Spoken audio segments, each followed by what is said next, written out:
Dans l'exercice 21, on va montrer comment on utilise le schéma de chiffrement iMesh, donc c'est Hybrid McEliss Encryption Scheme. On va considérer le schéma avec comme paramètre Q égale 2, donc on se place dans F2, N égale 8, donc on aura une matrice qui aura 8 colonnes, K égale 4, donc 4 lignes, et on suppose pour une facilité d'exercice que T égale 1, mais c'est loin des paramètres cryptographiques. En général, N c'est à peu près 1000, K c'est à peu près 500 et T c'est environ 50. Voilà pour un niveau de sécurité de 2 puissance 80 pour McEliss. Donc là on est quand même assez loin de ce qui serait utilisé en pratique, mais c'est uniquement un but pédagogique pour vous faire comprendre comment on agit sur le chiffrement avec McEliss. Et la version hybride, donc en ajoutant l'erreur en fonction du message. On va voir ça par la suite.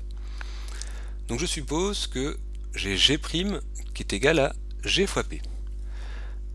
Donc là ce ne serait pas la matrice publique, parce que la matrice publique dans McEliss et dans, comme on l'a vu dans la question, dans deux questions précédentes, ou dans Hybrid McEliss, eh bien elle est sous forme systématique. Donc si je calculais G fois P, et que je veux donner la matrice sous forme systématique, il faut que je détermine Q, ici, on va vous demander de le faire à titre d'exercice, déterminer Q pour obtenir une clé publique qui soit sous forme systématique, donc qui sera bien de la forme QGP. Alors comment je fais pour trouver la matrice Q qui va opérer sur les lignes de G' pour la rendre systématique, donc avoir l'identité ici? Eh bien, pour obtenir G' sous forme systématique, je vais faire des combinaisons linéaires de G' à l'aide du pivot de Gauss pour obtenir une matrice identité sur la gauche et quelconque sur la droite.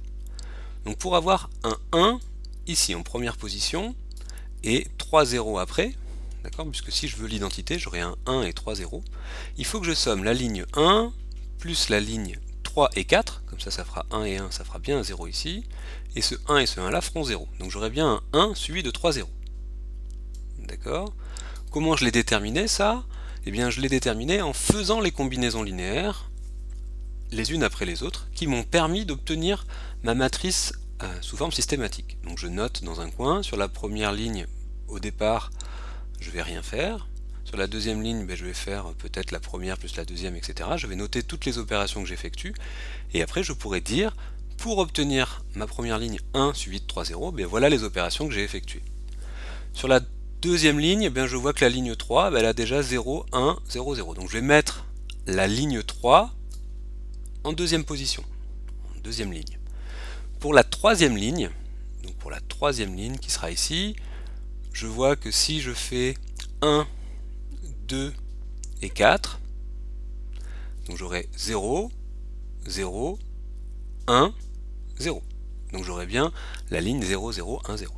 Donc là il faut que je fasse de mon côté le pivot de Gauss et que je note les transformations qui ont été opérées pour obtenir ça. Sur la quatrième ligne, je sonne juste 3 et 4, comme ça j'ai les 1 qui s'en vont ici, et là j'aurai ce 1 ici et 3 0 devant.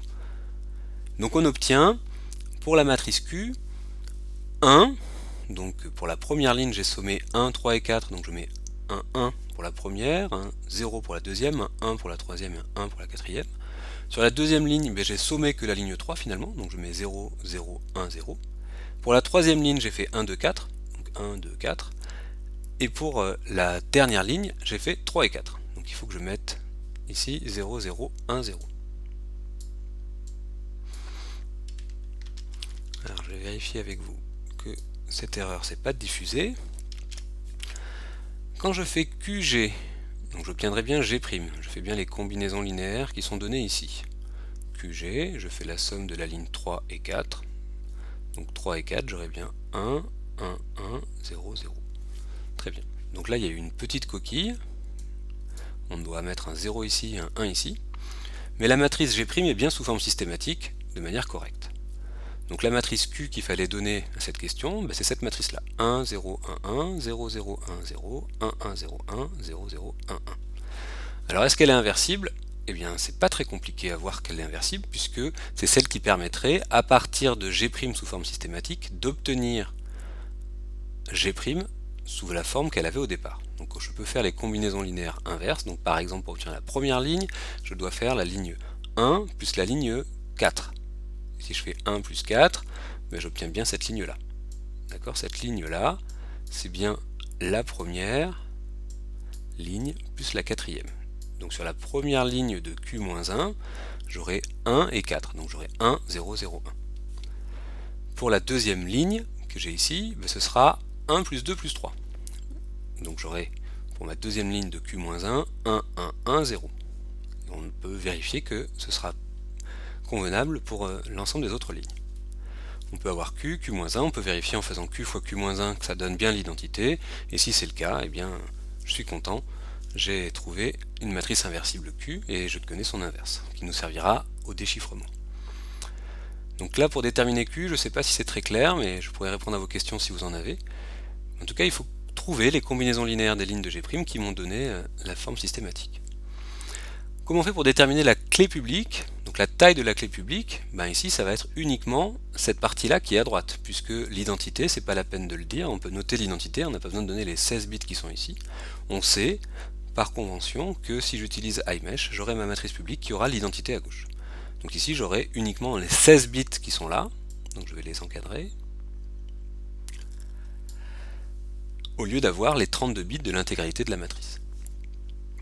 Maintenant, comment je fais pour chiffrer? Donc première étape pour chiffrer, eh bien, je vais faire M1 XOR le haché de M2. Parce qu'on a vu que si je voulais chiffrer avec une matrice sous forme systématique, il fallait que je hache le message, on l'a vu dans l'exercice 19, pour pas donner d'informations sur le message. Si je gardais juste M1 fois G' sous forme systématique, eh bien j'aurais M1 sur les premiers bits, donc ça va pas. Donc je fais M1 XOR H de M2, donc ça me donne M1, le haché de M2, on nous le donne, donc là on verra par la suite comment on détermine le haché avec une fonction de hachage basée sur les codes, ou pour l'instant on suppose qu'on utilise SHA-3, SHA-256, etc. En tout cas là on se met dans des paramètres qui correspondent à l'exercice, donc on n'aura jamais un haché qui donnera 4 bits avec les protocoles de hachage traditionnels, mais on se met dans l'exemple où on a directement le haché de notre partie M2. Donc j'ai le haché de 0, 1, 0 qui fait 1, 0, 0, 1. Donc maintenant quand je vais XORer ces deux éléments, je vais obtenir l'élément 0, 1, 0, 1. Je chiffre en faisant M1 XOR H de ME fois G' sous forme systématique. Donc là ça correspond à faire la somme des lignes 2 et 4. Donc c'est la deuxième ligne et la quatrième ligne. Et on se rend compte qu'on obtient ce vecteur là. Une fois que j'ai ça, il faut que je lui ajoute phi de M2. Donc je vais calculer phi 8,1 de 0,1,0, parce qu'on rappelle que M2 c'est 0,1,0. Phi 8,1 de 0,1,0, 0,1,0 ça correspond au nombre 2. J'utilise l'algorithme d'encodage énumératif et j'obtiens le nombre 4. 4 qui est bien un nombre de longueur 8 et de poids 1. Je peux vérifier rapidement que phi 8,1 moins 1 de 4 me donne bien 2, puisque je dois choisir 1 parmi 0, 1, 2. Donc ça me donne bien 2. Donc là je suis assez sûr de mon calcul de phi 8,1 de 4. Maintenant que j'ai fait ça, j'ai quasiment terminé. Il me reste plus qu'à faire la somme des deux. Donc quand je dis la somme, c'est le XOR de M1 XOR H de M2 sous forme systématique. Donc ça on l'a déjà calculé là-haut.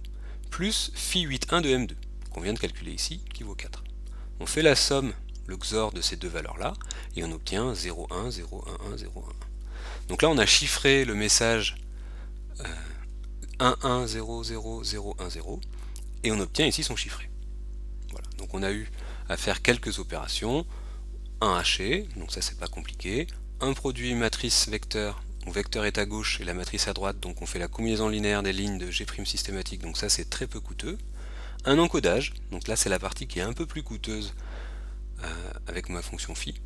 Mais après, on n'a plus qu'un XOR à faire, donc on voit que le chiffrement est quand même assez rapide. L'inconvénient, c'est la taille des matrices qu'on utilise, mais sinon les opérations arithmétiques mises en jeu sont très faibles.